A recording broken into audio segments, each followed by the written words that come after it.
Some man by the name of Circle Tunes HD said how reaction videos ruined the internet. Guess what, Circle Tunes, whatever your name is, I don't care. I don't care. I'ma keep making reaction videos, mate. Suck it. My God, did you see what XQC said about Minscape when he reacted to Hassan's reaction video about Sniper Wolf's tweet about Ludwig's video on Asmongold's short and how World of Warcraft is kind of stupid? I guess it's something. I didn't really actually listen to the original point. I gotta make a green screen reaction TikTok about this and not say a single word. I'm just gonna stare blankly into the camera while I play someone else's video. Hey guys, welcome back to Scrolling Reddit, and today we're gonna scroll Reddit and look at things other people made. Let's just jump into it. Alright, did you see the new drama? You gotta watch this new TikTok reaction! Oh my God, spill the tea! I got a tweet about this! What? Shut up! Shut up! Oh my God! Oh, I can feel my brains leaking out of my ears!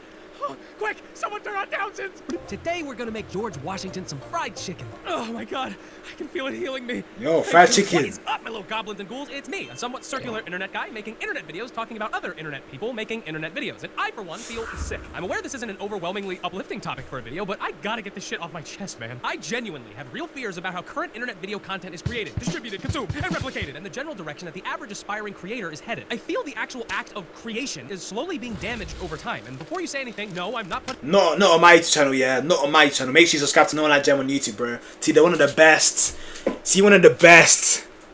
Oh, let me just play the video. Only animators on some infinitely acrimonious pedestal. We chose the worst content genre, and it unfortunately takes a lot of time, blood, sweat, and tears to make anything. Mostly the tears part. The desire to become an influencer, Oh, sorry, I just thought of that term. has never been more colossal, and the routes in which individuals will take to achieve that has never been more accessible. And with that, you'd think the quality of the content would skyrocket with the heightened output, but I think we've seen quite literally the exact opposite. But do not get it twisted. There are absolutely outstandingly talented creators popping up on every corner No Like JM! of every day within every genre. I'm not some jaded old man pissing up at the clouds and wondering why it's raining. Ah, curse you, weatherman! Yo. Platforms people make content on, especially TikTok, and we'll get to that, are often predatory at best and extremely damaging at worst. And these problems are inflated even more when we realize how content gets recommended and in front of your eyes to begin with. Let's start with vertical content as a medium. Vertical videos are now the single most consumed form of digital entertainment in the world. By a long shot. It has completely cannibalized almost every single form of digital content entirely, and has now landed as the main form of content you're probably going to see on a day-to-day basis. Vertical short-form content as a medium was designed to function like a bag of chips, extremely easy to consume with one hand, no thought is really put into ingesting them, and you'll often find yourself eating way too many and probably feeling bad by the end of it. Vertical videos obviously cater to your scrolling thumb. Give me a break, please! You can swipe through hundreds, if not thousands of videos. This time we scroll through so many. Awkward tall aspect ratio, which by the way, after so many reposts, can make the most horrible watching experience ever fucking created. These videos are also meant to be short, usually between 15 to 60 seconds.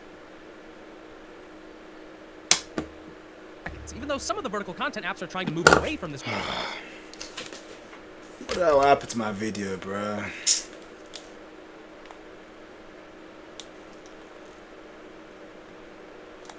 Come on, turn on. Meant to be short, usually between 15 to 60 seconds. Even though some of the vertical content apps are trying to move away from this rule, we still see that the majority of the content remains in this zone. All in all, this form of content is meant to beam thousands of videos a day into your little brain holes, which by design will more than likely mostly consist of low-quality, low-effort videos that you'll forget about extremely fast. And that's sadly understandable. Honest question, why would you spend a ton of time making one of these videos if it's probably going to get scrolled past or even watched entirely, forgotten about, and buried under 500 other videos in that same hour? Answer that's the name of the game. Sure, there are some incredibly talented creators making high-concept, high-effort content on these platforms, and I'll link some of my favorites in the description. And I myself try my hardest to make sure everything I make is high quality, funny, and worth watching, but that's incredibly rare on these platforms. Now, of course, I'm not some prude that thinks only the most amazing content should exist on the platform. I mean, oh boy, you're watching one of my videos.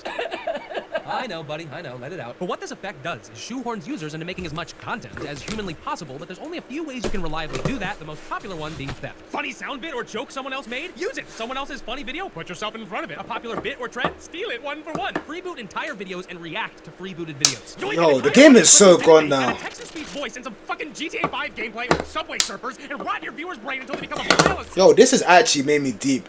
Content creation is actually so cooked, bro. It's actually so cooked. It's actually cooked. I feel like, yeah, you know what? Like, there was more pure content creators back then than they are now, bro. In my opinion. Like, that's actually true. People just react to stuff. Or stitch videos. That's it. Stop right there. there, Circle. We're the argument police. Argument police. And your argument is stupid. Are you honestly saying that this sort of behavior hasn't always been apparent in the content space? Hey, officers. Take the wife somewhere nice, okay, Dad? We've all had our differences, right? But we can all fucking agree that this is bullshit, right? What is that? This is Instagram Reels recommending, encouraging, and auto-generating a video for me using someone else's video formula and slapping on an audio I didn't make to post and call my own. Jesus Christ. And I want your badge number, rookie. I've never seen your face before. Where's Georgie, huh? You know, his old partner? Don't you bring up Georgie. You know what happened. I can speak about him as much Yo, as shut I up! know damn well I loved it too. I don't know what's going on, Is bro. rebooting, unoriginal material, and everything in between has existed since dinosaurs were objectively the best subclass to spec into as a child. Oh, Jam, follow me again. We are learning about the plesiosaurus, but never has video manipulation and theft been as encouraged and easy to access as it is now. Oh, that joke you saw was funny? Click this little button, steal the entire thing, and do it yourself. Often you'll get more views than the original. And even if you use the unconventional classic forms of theft, it's still completely encouraged because they don't combat it whatsoever, and flagging stolen videos literally does nothing at all. Me and my friends have tried on hundreds of different occasions to stop this blatant stealing and identity theft, and TikTok refuses to do fucking anything. I mean, look at this bullshit. Fuck. Bro, TikTok ruined the game, The bro. comments on my videos asking me where the original audio came from? Me! It came from me! It came from my lungs and my heart! Almost every app has multiple features specifically designed for streamlined theft, reposts, remakes, and freeboots. TikTok obviously being the absolute worst offender here. It's easy to access, it's shoved in your face, it's put into targeted ads, and it continues to push the idea that anyone can become rich and famous through just a few simple taps. Take it from someone that makes videos for a living, including mostly really short ones. This mindset that anything and everything is free game, stealable, reactable, and Nita, we all said. of these things, and if you do it over and over again, you'll become a super famous content creator, is straight up predatory, especially on these apps where there are so many impressionable Play-Doh-brained children. Mad though. About 6 months ago, I filmed a TikTok reaction video for my second channel. I had some buddies of mine curate some of the most insane videos they could find so I could watch them live on camera, laugh at them, and do some commentary over them. I actually really enjoyed making the video. Some of the clips I watched were genuinely funny, and I think I made some pretty good jokes as well. But almost minutes after I finished exporting the thing, I had a horrible feeling wash over me. I just stared at it in my video folder for like 5 minutes straight, like it was some ancient evil artifact that should never see the light of day. It was worthless content, built off the backs of those that actually made funny, watchable content. Sure, I made some jokes and I did my best to add to it, but was it really even worth uploading? What was the point? I had made literally nothing. So I deleted it, and I never really looked back. XQC has recently found himself in some heated discourse related to the same topic, and has also been kind of made the poster boy of the entire issue. It's a growing sentiment that reaction content is lazy, easy, and theft, which is interesting because— No way that's meant to be SQC. Yo, that guy is hideous. and instantly got blasted by the entire internet. Years ago, the Fine Brothers were extremely popular, but then tried to copyright the very act of being a human with human emotions. That mixed with some horrible other shit, Whatever they then Chica's fell is into a too. downward So trend and he faded died into the though. void. But now it's 2023, and reaction content couldn't be more popular or more divisive if it tried. You'll now find hundreds of thousands of clips of every creator live streaming YouTube and watching other people's content. Often not even speaking, sometimes eating food. And the hilarious worst one is when they get up and leave entirely, leaving the video to play on their channel with zero added input. XQC— They're just getting money at this point, bro. It's unfair. People in general calling out this form of content. On the other side, you have those that argue that this is a good thing and it bolsters and inflates smaller creators when they've been seen by such a massive audience. But this has been proven to be false most of the time. It's very rare that these smaller channels receive any significant bump, and it often actually scraps many chances of you organically watching the original video yourself, because why would you watch an hour-long video with a Twitch streamer and then rewatch that same video again by yourself? Ooh, I bet you guys know the answer. Say it with me now. You won't! Now, of course, XQC isn't the problem. No single guy's person funny is the guy, issue. It's a though. multi-headed hydra. Sniper Wolf probably being the biggest and most fucking— Yo, she kinda bad. Her content is genuinely the most deplorable, shameful, most embarrassing— Yo, don't disrespect her. theft on YouTube. She Don't will do that. Steal popular videos, crop out the watermark, not give credit, and then often steal the top comments from that video and call it her joke. She hit it with a Hadouken. The powers of my theft are infinite! It's gotten so bad that Jax Films has created a parody channel where he does Sniper Wolf bingo streams and predicts what she'll say because her disgusting theft content is so formulaic and predictable. This is Sofo Antonio shit on steroids, people. Come on, why have we fallen so Got low? big Data boobies. breaches, extreme algorithms, hashtags and trends that prey on negative emotions, attention span killing frameworks, and some of the worst misinformation, and the NPC fetish trend put aside for a moment, TikTok and many of its wannabe clones has permanently changed the landscape of content creation. But let's slow it down, let's take it back a few steps, and throw it back as well. Whoa! Shake that ass! Behind editing softwares or expensive equipment. Sometimes hilarious and impressive collaborations spawn from these stitched together videos. And many commentary channels, old and new, actually make transformative content. Look at the that Chinese highlights guy. and plays well off Lol. the increased output of content. They strive to actually add more value to the original source, not just rip it off for easy content. And I've absolutely seen users take pre-existing audio clips and modify or enhance the joke, making it even better. And to be honest, I myself enjoy a lot of stuff on my feed. I'm constantly sending the most insane and bizarre clips I can find to my friends, sometimes crying from laughter or cringing at the dumbest shit. Oh my god. I actually think we've seen a sort of renaissance when it comes to old 2008 style videos that you'd find on YouTube back in the day. Now that everyone has a camera in their pockets, it was inevitable that we'd see an influx of horrible content, but we've also gained an increase of hilariously raw, insane clips. I mean, where else could I find this? Take this! And even though my memes and cursed video folders on Instagram bring me a lot of joy, I think my point here still stands. I may fall victim to the parasitic nature of lying in bed Go and to scrolling sleep, for bro. way too long, but I still don't think this Go new to world sleep. of content creation is necessarily a better one. We used to kind of have two separate digital hubs for everything. One being social media, where you could say or post literally anything, and it kind of didn't matter, and most of it wasn't worth reading, but it Guess wasn't what happens really meant to next? be. Then you had content That is creation another platforms great like YouTube idea. or Twitch, just to name Yo, a few, Nutef, where you have some good ideas, was to bro. at least strive to make content that's worth watching. These two hubs have now blended together, creating a homunculus of bandwidth centered around every living thought imaginable, forever etched into the internet as soon as you can think it. Which, I reiterate, isn't a wonderfully uplifting notion, considering every young impressionable child has a phone or iPad now. And studies... That's the issue as well, yeah. Back in the day, yeah, when I was a young little kid, yeah, bro, I had like a brick phone till like year 8, bro. I had a brick phone till like year 8.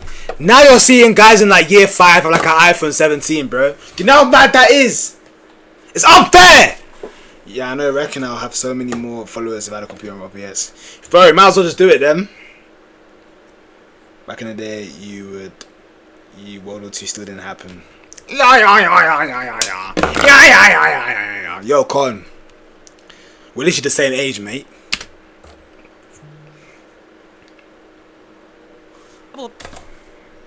Early integration often leads to heavy mental health problems with increased rates of anxiety and depression. Not only that, but TikTok has been proven to, and sometimes in a few minutes, be able to pinpoint a person's interests, including depression, and overfeed a user with only those videos and relevant hashtags. Which is a little dystopian. But I was anxious before TikTok, so maybe I'm just fucking cooler than you. I don't know. Outside my rambling, we return to my original critique and the original issue at hand, reaction content. Every issue I've outlined previously does nothing but embolden it. It facilitates horrendous theft, it encourages a quantity over quality common practice, and it pushes the argument that making one-to-one copy accounts is normal and should just be accepted. It would take me over 100 videos to accurately break down the pros and cons with this current content landscape, but I feel I have to somewhat explore all of these topics to properly articulate myself when it specifically comes to reaction videos. Vine was nearly the exact opposite of what we're seeing today. Because of the harsh 6-second restriction, creators were forced to be quick, clever, and genuine with their content. That paired with a simple UI and barely any content creation features, we really did have an influx of people at least trying their hardest to be as creative as possible. Necessity is the mother of invention. The road less traveled is usually a bumpier one. Oh, what the fuck is that thing? Oh, hey, people don't really come by here that often. But I promise, if you want to make stuff, it'll always be far more fulfilling, even if you don't see the stupid number go up, which frequently is artificially inflated on these apps anyway.